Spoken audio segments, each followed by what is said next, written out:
જૂનાગઢ જિલ્લાના માળિયાહાટીમાં ધરતીપુત્રો ખાતરની અછતથી પરેશાન જોવા મળી રહ્યા છે।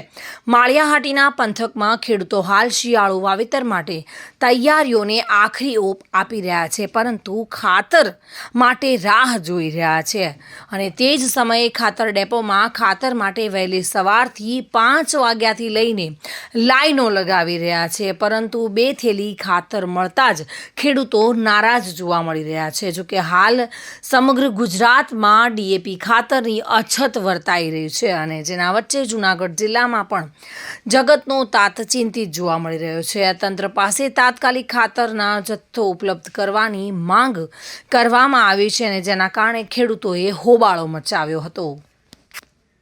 લાઈનો લાગે છે। આજ સુધીમાં તમને સમજી લ્યો 2 થેલીનું વિતરણ કરે છે। ખેડૂતને 10 થેલીની જરૂરિયાત છે, એને 2 થેલી આપણે પીએફ કઈ રીતનું કરવું અને આવડી લાઈન લાગી હોય અને બહાર આવી અને ગ્રાહકને કહી દઈએ કે હવે તમને સમજી લ્યો 4 થેલીની જરૂરિયાત છે, બીજા વયા જઈ ગયો 4 વાગ્યાના ખાતર વહેલી તકે માળિયામાં મળે એવી અમે સરકારશ્રીને વિનંતી। માળિયાહાટીનામાં કાલનો સતત ખેતી નિયામક અધિકારી શ્રી ગધેસરિયા સાહેબને રજૂઆત કરવાથી માળિયાની અંદર ડીએપી ખાતરની ખૂબ જ અછત હોવા છતાં માળિયામાં 36 ટન 3 જગ્યાએ 12 ટનની ગાડીઓ આપેલી છે। હજી અમારા ખેડૂતોને ખૂબ જ ખાતરની જરૂરિયાત છે। સવારનું 5 વાગ્યાનું વિતરણ કરી નાખ્યું, ઘણા ખેડૂતો બીજા નાના માણસો રહી ગયા છે।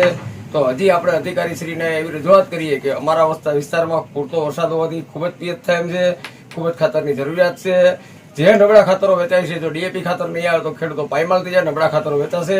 નબળા ખાતરોથી સાહેબ ઉત્પાદન ઘણું બધું ઓછું આવશે, ખેડૂતોને ઘણું બધું સહન કરવું છે। તો સાહેબને મહેરબાની કરીને કહું છું કે હજી પૂરતું ખાતર અમારા વિસ્તારમાં આપે અને ખેડૂતોને ન્યાય મળે અને ખેડૂતોને સારું ઉત્પાદન થાય, સારો પાક થાય એવી સાહેબને હું અરજ કરું છું, વિનંતી કરું છું। આ ખેડૂત સવારે 6 વાગ્યાના લાઈનમાં ઊભા, કોઈ 5 વાગ્યાના આવ્યા, કોઈ 4 વાગ્યાના આવ્યા, હજી આ આવીને આવી લાઈન છે ને ખેડૂત આવી રીતનું હેરાન થાય। પહેલાં અટાણ સુધી અમને ક્યાંય મજૂર નહોતા મળતા, એ માન કરીને મેળ કરીને અમે અમારું ઉપેર બધી હાંચવી તો અટાણ વાવેતર કરવાનો ટાઈમ આવ્યો તો ક્યાંય ખાતર નથી મળતું, રૂપિયા દેતા પણ ખાતર નથી મળતું। તો આ અટાણે આ સરકારની આંખ ઉઘડે કે ઉઘડતી જ નથી। તો આ લોકોને આવી રીતનું હેરાન થવાનું કાયમી માટે અને મત લેવા માટે તો તમે કંઈક પણ આજીજી કરો, એ સમય વયો ગયો પછી તમે બધું ભૂલી જાઓ। તો ગમે તેમ કરી અને ખેડૂતની સગવડ હસવાય અને રૂપિયા દઈને ખાતર લેવું, કોઈને મફતમાં લેવાનું નથી। તો સરકારશ્રીને મારી નમ્ર વિનંતી છે કે તમે ગમે એમ કરી અને આ લોકોની વ્યવસ્થા કરી દો। પ્રતાપ સિસોદિયા સાથે bureau report, today Gujarati news.